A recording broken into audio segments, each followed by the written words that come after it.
This channel is supported by TrueFire. TrueFire is an online library of lessons from some of my favourite players. There's thousands of lessons on there. You can use the promo code JNC40 to get 40% off of any of their courses.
Alright, the baby's about a week old now and she is doing well. Lenny's doing pretty well and getting occasional sleep, so things are looking okay.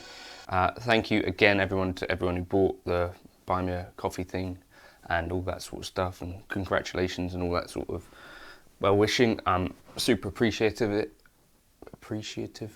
of it, and yeah, really thank you for your patience as well with the stuff, that banked stuff and all that.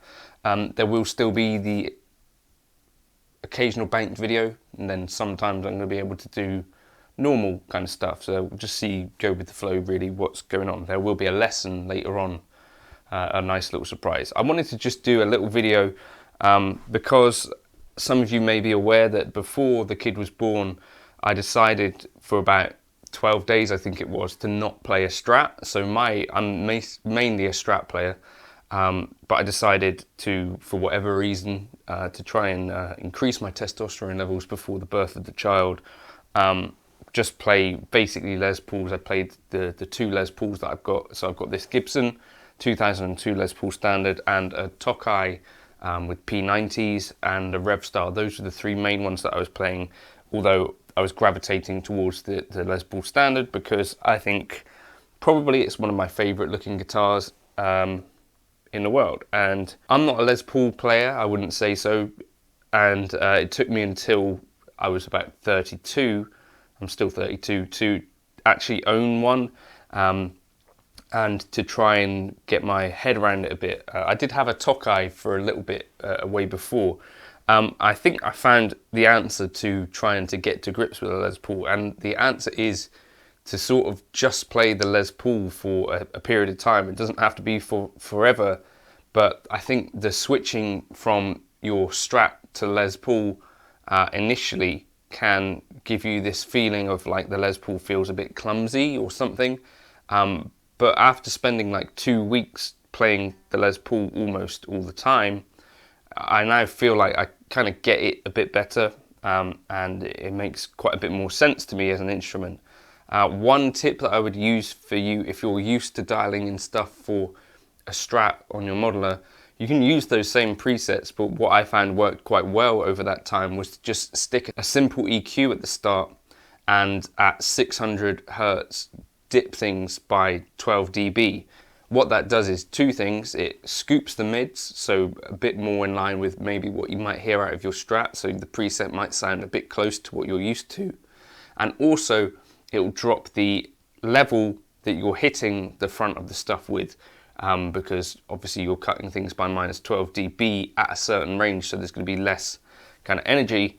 I found that worked really well. So those are just two really simple things that you could try doing. So if you have a Les Paul that you've not bonded with, maybe try and give it a week or two where you're specifically spending more time with this. It's like a child, isn't it? You've got to bond with it or something. Just to get your hands slightly away from feeling like it has to be a Strat that you're playing or a Tele or whatever, and to get more used to the feeling of a Les Paul. This one has a 50s neck, which is my preferred neck shape on a Les Paul. The things that I really like about it, you actually find that the flatter radius is quite good for quite a lot of fast playing, and the neck in general I find maybe slightly because of the radius, maybe slightly because of the slightly shorter scale length. It plays really quite fast, I find, a Les Paul. Of course, the heel is an issue when you really want to get up to the dusty end, the Springfield end, but aside from that, I also find that it stays with a really, really thick and clear tone on the bridge, even, you know, up at this end of the fretboard. And that was the first thing that I noticed going back to a Strat, really, is that when you get up to the dusty end, things start to sort of thin out a bit. And I do probably think maybe even the Les Paul has a better tone for lead playing. The thing that I miss from it is kind of that spankiness that you get out of a Strat, but it's kind of a smoother, more mid-forward tone that you get out of a Les Paul, maybe. That's kind of what I'm thinking about that. But just on the topic of Les Pauls and on topic of switching between guitars, I was watching and someone asked me to check out the Joe Bonamassa course on TrueFire. Now, it's not specifically lick-based. What you get with this specific course is that he's talking generally about some of his gear. So he talks about his amps and show settings. He talks about each of the guitars that he brought, so like the Bonnie Strat, the Snakebite Les Paul, and Tool number 1, which is his Tele from Danny Gatton. He also basically has a bunch of songs where he breaks down the rhythm parts and then he plays lead parts for it, and you have the tab that you can go through on that, and he talks about some specific kind of his approach. It's a pretty in-depth course in that way, and like spending time in a masterclass kind of setting with Joe Bonamassa, if that's a thing that you're wanting to do.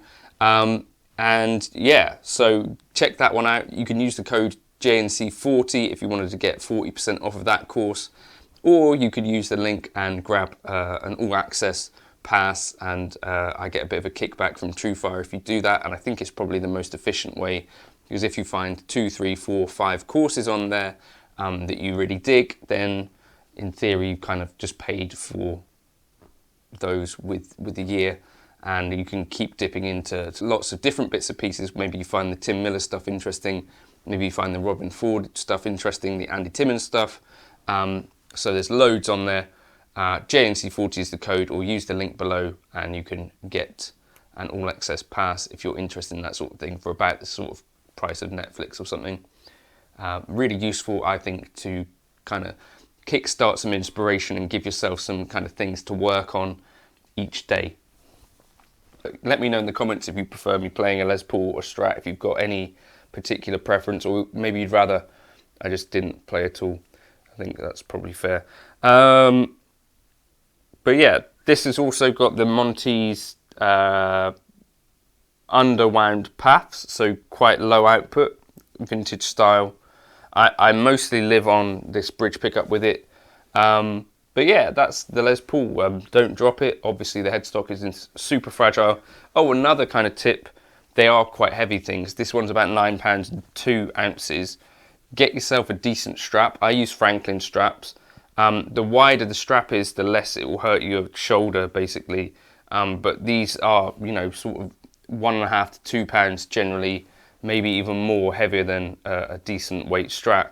So you do start to notice it if you're playing stood up, and of course you don't have super contoured edges or anything. I also think the Les Paul manages to make a flame top not necessarily look super snobby. In some ways I feel like, so if you've got like a PRS, some of what is going on aesthetically with those guitars I feel like looks a little bit furniture-y. That's just my opinion. Yours may differ if you're a big fan of some PRS stuff. Tony's, incidentally, is not furniture looking, but the flame tops that you get on a Les Paul, maybe because it's cheaper flames, probably, I think do just look right rather than looking flashy for the sake of it. Again, let me know your thoughts on that in the comments. But yeah, the Les Paul, if you're not bonding with yours, maybe just send it over to me, or yeah, give yourself sort of like a week or two where you're just specifically playing the Les Paul, and I think that can give you like a bit of a reset, so that you can get more used to it. Give yourself a thick strap and maybe adjust your presets so that you're dipping at about 600 Hertz and see how you get on with that. That might help a bit. I hope that helps you in some ways if you are struggling with this.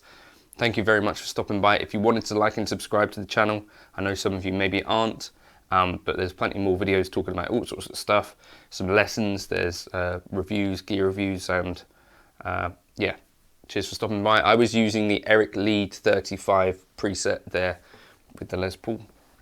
If you wanted to grab that, it's a Gumroad link for that. It's a Helix HX Stomp preset. Cheers.